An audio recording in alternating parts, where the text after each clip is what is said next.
Hello, everyone. My name is Melanie Filiatreault, and I'm the leader of marketing communications at MHIRJ. Today, I'm really excited to introduce you to our president and CEO at MHIRJ, Hiro Yamamoto. Thank you so much for making time in your crazy schedule for this. Thank you so much. So Hiro, our customers, they know your name, they've read your bios, but I'm sure everybody wants to know a little bit more about you.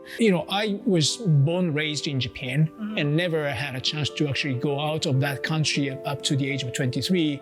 I was generally thinking about the aviation business is something that I want to pursue as my career, but I was placed into a defense systems department. And since then, I had a chance to work in the legal department, planning. I had a chance to work in Mitsubishi Motors. I was very fortunate to go through this, to understand and appreciate the difference of those industries. Also, I had earlier in my career from the rather a legal perspective at the aviation business, more to the general aviation business, which actually was fascinating. So I was always thinking that one day I just want to join that part of the business. And this dream comes true, I must say.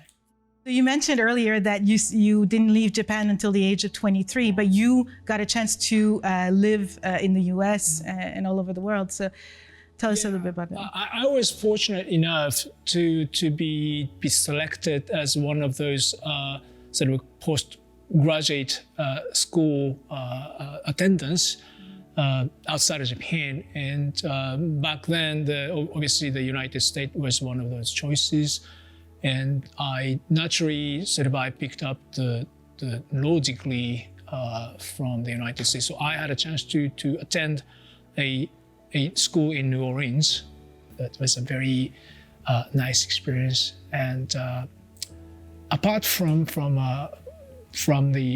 Louisiana, also, I was lucky to be able to really spend some time in New York as an MHRJ's general counsel. I was there for 6 years. And what happened though that back then was it's from 2000 and to 2005. There was a September 11 attack. I'll never forget. But up to that point, I was more like, New Orleans was a great place. New York, we never great in New York. But then that changed overnight. So I felt like, wow, this is different. So from that point on, I somehow changed my view towards this big city. So I like New York as well. So those cities have four different charms. And I can certainly tell that Montreal is a great place to live also. Now I'd like to understand a little bit the genesis of MHIRJ. I mean, we're celebrating the 1-year anniversary, but I'm sure before it even became a company, it was an idea a long time ago. So where did it start exactly? As you may remember, that MHI somehow announced this venture somewhat complementary to their existing program.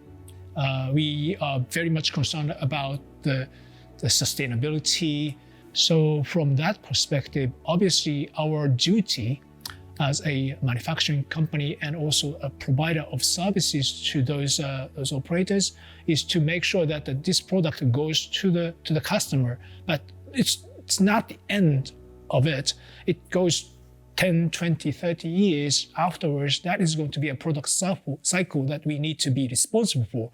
So I was pushing more about this aftermarket potential of CRJ, and potentially that we are going to be able to contribute more and more, not just as a new aircraft product, which Mitsubishi was on one side was thinking, but all in all, the life cycle management of the program. MHI has a huge portfolio, right? What does the CRJ program bring that wasn't there before? CRJ program so experienced and so much density and depth in experience and expertise. They can provide a huge sort of a plus to the portfolio.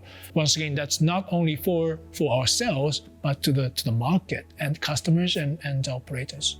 And how do you feel about the team over at MHIRJ? Wow, that's a wonderful question indeed. This organization is wonderful by itself. Becoming part of that team and accepted as a colleague is actually my privilege. And how do you think MHI feels like a year later about the program? We have seen the light at the end of the tunnel, and we have created and built a huge trust internally from Mitsubishi. And also we have built a good relationship, and I hope that there's a trust with our customers and also from the trade partners, so that we feel like we are very much ready and prepared to actually grow in the coming years. Do you feel that MHIRJ, in regional aviation in general, has a strategic role to play going forward? Of course, we are here to stay. We need to be relevant to this ecosystem, but at the same time, this ecosystem itself is going to be relevant to the bigger society and sustainable future. And do you have any message you would like to tell our operators? One regret that I have in this first year was obviously due to this pandemic. We rarely had a chance to visit our customers, trade partners, or even our employees in our hangars. So this year, I certainly would like to visit our customers as many times as possible, because I would like to hear from them what they want, how they want to grow, where they have a difficulty, and where they see the possibility of growth. This COVID-19 pandemic is the worst crisis that our industry has ever lived through. You, right in the middle of it, were sent to Canada to launch a whole new company in commercial aviation. Tell us about some of the struggles that you went through. I am alone in Montreal for now, and working from home. That's a kind of a strange feeling.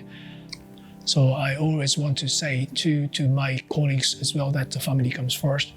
So, never ever that work or job, takes the precedence over family. Looking back with all of these, struggles and everything, what makes you the proudest? Because obviously, we accomplished something in a year, right?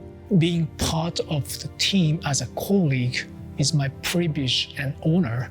So this year, during my conversation with our customers, we have been hearing that we have turned things around, and we have become relevant and contributor to the industry. That's probably, I would say, the proudest achievement, I might say, as a MHRJ. And how confident you feel about the direction for the coming years? Even without me or Mitsubishi participating, you guys should have been able to do what you have done. With Mitsubishi's power, we can actually add some synergy to it. The synergy, I hear the synergy is really what you want to emphasize, right? This aircraft is something as a platform of carrying a future technologies. If we can contribute in aftermarket business to make sure that we are going to make the existing product, continue to serve with less environmental impact to the society, and also with less usage of utility, less usage of materials, that is going to probably serve for our future and for our children. Commercial aviation is an extremely harsh environment, right? It's a very vulnerable industry. Anything that happens in the world can affect us. And for everybody working in commercial aviation, it's not easy all the time. Yet, this industry is filled with passionate people. So what do you think makes it all worth it? We probably have realized through this COVID-19 situation that, yes, we can work from home. Remote work with all these, the information technology, that can make you work anywhere. That probably never, ever replaced the real feeling that you have when you meet with the people like this. Yeah. People are destined to move. So in order to do so, the commercial aviation will never, ever, lose its engine, and it will actually grow.